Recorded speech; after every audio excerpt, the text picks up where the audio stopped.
You gotta get yours. You gotta get mine. You gotta get yours. Oh, what's good, y'all? How many I remember that? Yeah, I gotta get mine. You gotta get yours. Oh yeah, I'm sharing it into the group as I'm the land. What's good, y'all? Hey, get yours. On my money, money on my mind, finger on my trigger, and on my nine, smoking blunts and stuff. Hey. And all the underground phone pulling out of my trunk. Little life of a hustler, high till I die. Woo! Y'all on the Tupac, man. Watch out.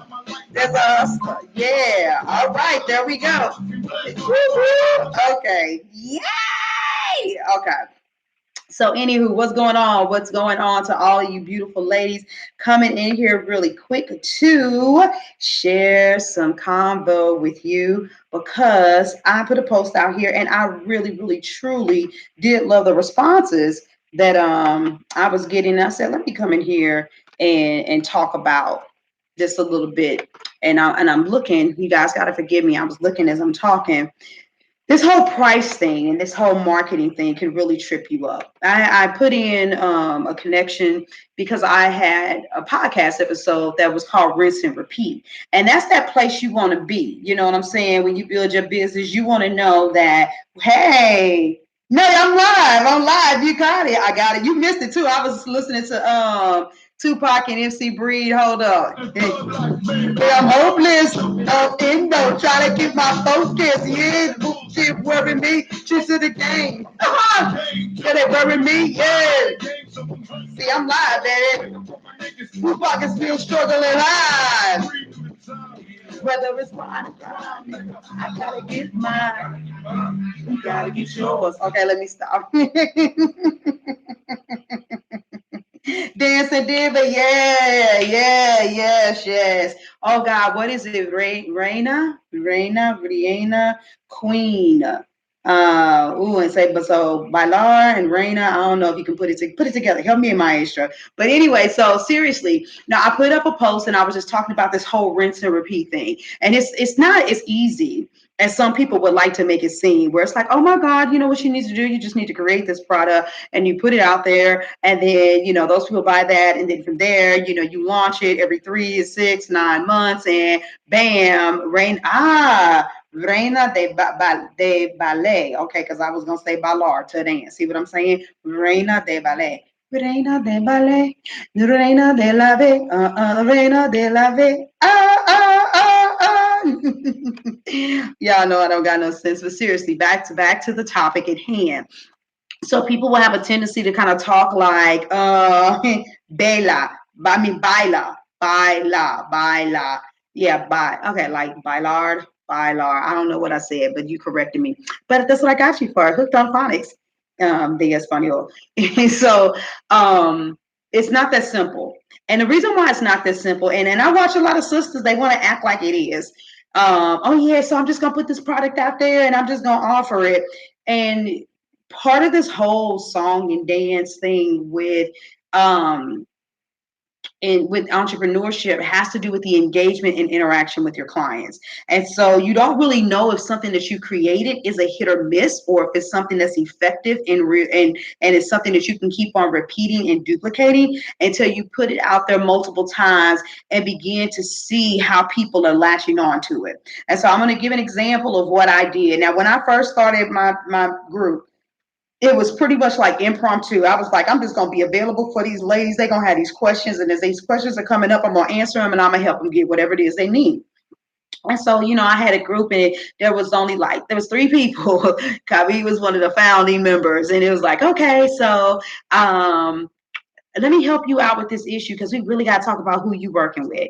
But then another sister, she was in there and it was like, okay, you need to identify who your ideal client is. There's another sister. And I'm like, dang it, everybody needs like this ideal client work. Now, mind you, I was telling all of them, I was doing this whole assignment. I made a whole little training thing out of it. And I realized that every time someone came into my group, they were going to have to do the ideal client assignment. But then I began to notice patterns too with other things, not really knowing how to engage on social media, reading people, not knowing how to sell, all of this stuff.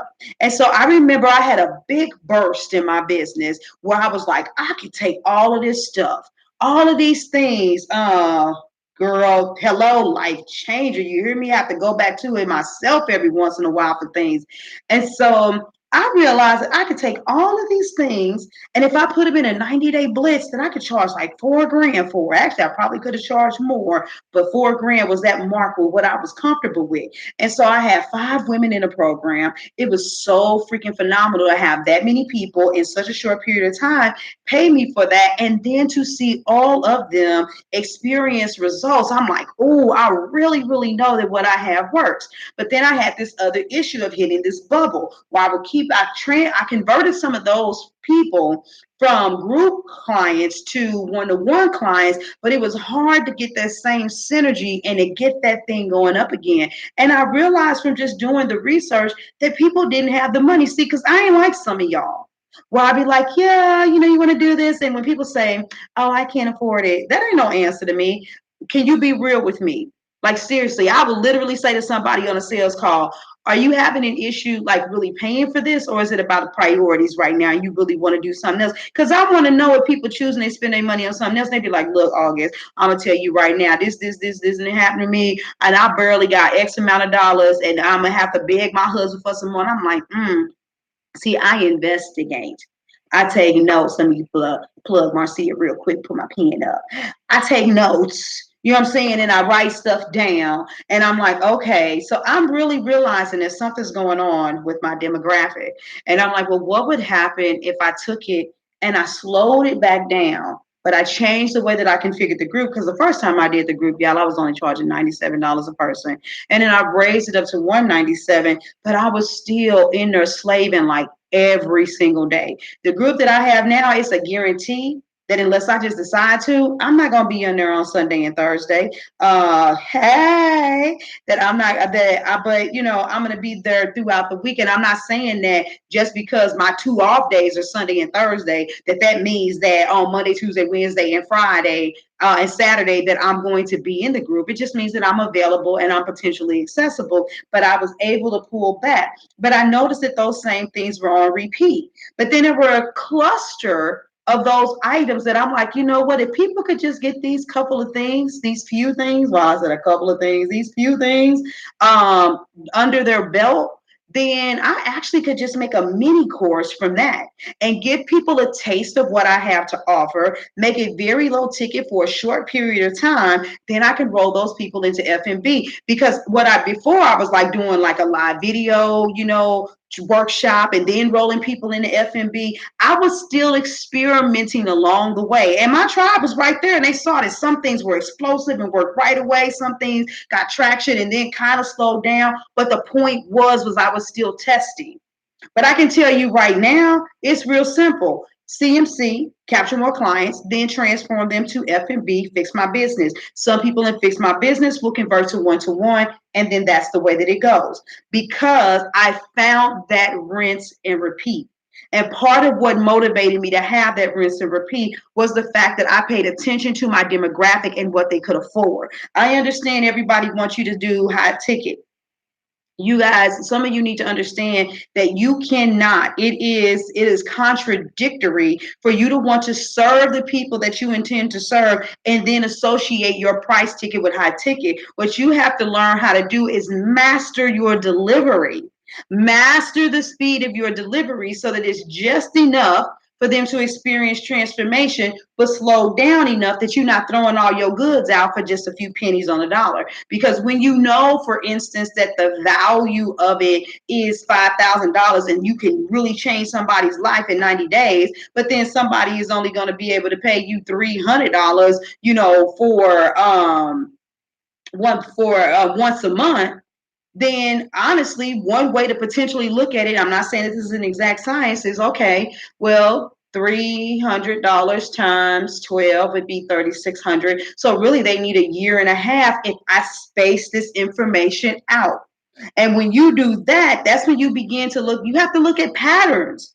And which means you have to work with enough people to see where they stop and where they start, where they thrive, where they fall off.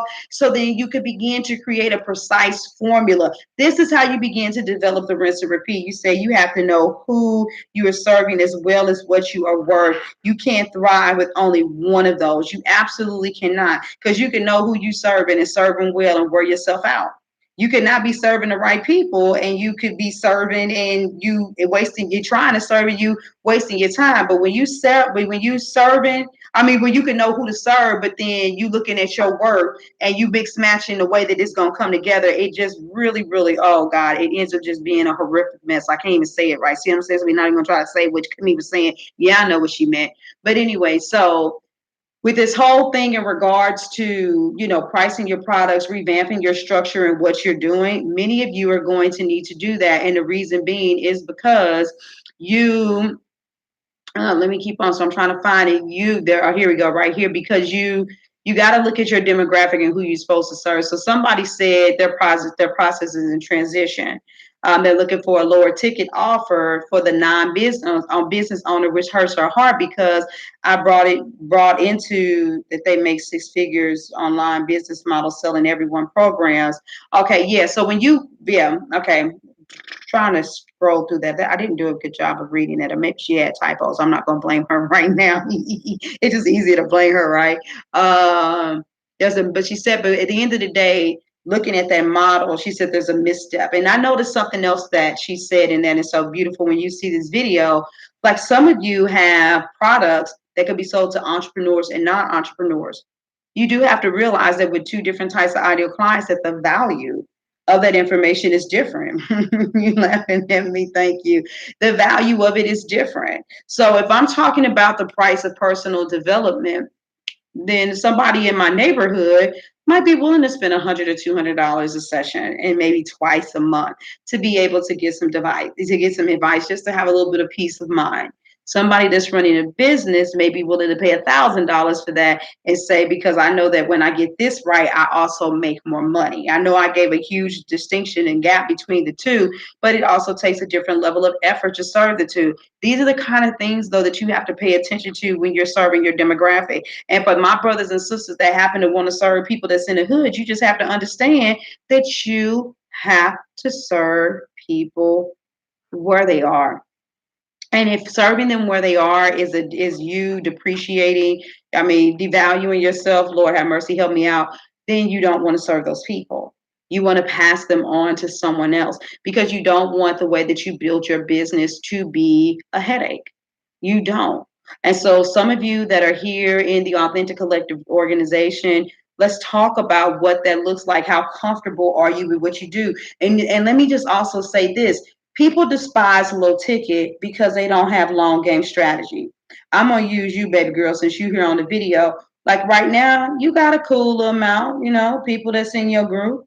But because of what you have going in your own private network, that energy that's going to keep on building, you may have a lot of people that say it's only $47. I can do this. And it's like after over a year of pushing this group where it seemed like it was like pulling teeth to get people to be dedicated and stay, you turn around and you got like 30 solid people that ain't going nowhere. And it's like, I'm doing the doggone thing. I'm finna speak me some Spanish. Ain't nobody gonna stop me. And that's a totally different thing. And bam, the group means something else. And then there'll be a few of those people that'll say, you know what, I need to go ahead and transition to one-to-one. And before you know it, you'll be looking at the lessons that you repeat over and over and over again. And for you, it strengthens the curriculum that you create in the future. Right? You were like, I was going to just go ahead and do this because this is standard, textbook material. You might be like, I need to flip the script and I need to offer something different because I'm noticing a pattern that even I didn't recognize in all of my studies. Because see, studying your craft, ladies, versus actually being involved in executing the craft gives you revelations that mere research can never do. Think about it. It doesn't make a difference how much you research something until you actually go through the scientific experiment to prove that hypothesis and how it's actually going to behaviorally come out. You don't know. And so a lot of you, the reason why you can't really find your rinse or repeat is because you're trying to create, yes, because of the study, because you're trying to create a rinse and repeat without relevant data. And relevant data has to be interaction with people. And so the more people that you interact with, then you begin to understand how you have to deliver your product or service. And until then, you kind of, you're in a very naive space. So that's it. That's my nugget for today. Always excited to talk to you guys and see what kind of information you all want to bring to the table as well. Remember, it doesn't take but 2 seconds to put a polarizing question, a fun fact, a positive thought, a tip that's associated with your business, to reach out to somebody, follow them, and get to know them. Because a lot of you all are going to want to collaborate with folks, and you don't even realize that you should be building relationships first. You really should. So I'm gonna get you say the rinsing and repeating without water, huh? Girl, I'll be loving your analogies. You just need to be a poet. You just need to be a poet. So a poet. So da da da da. I love y'all. I've been talking a lot. I got to get some things going because I need to put my stuff out for my summit and stuff that's coming up. I gotta do a couple things. I don't think I'm gonna get to it till tomorrow. But I love y'all, and I'll talk to you later. Deuces.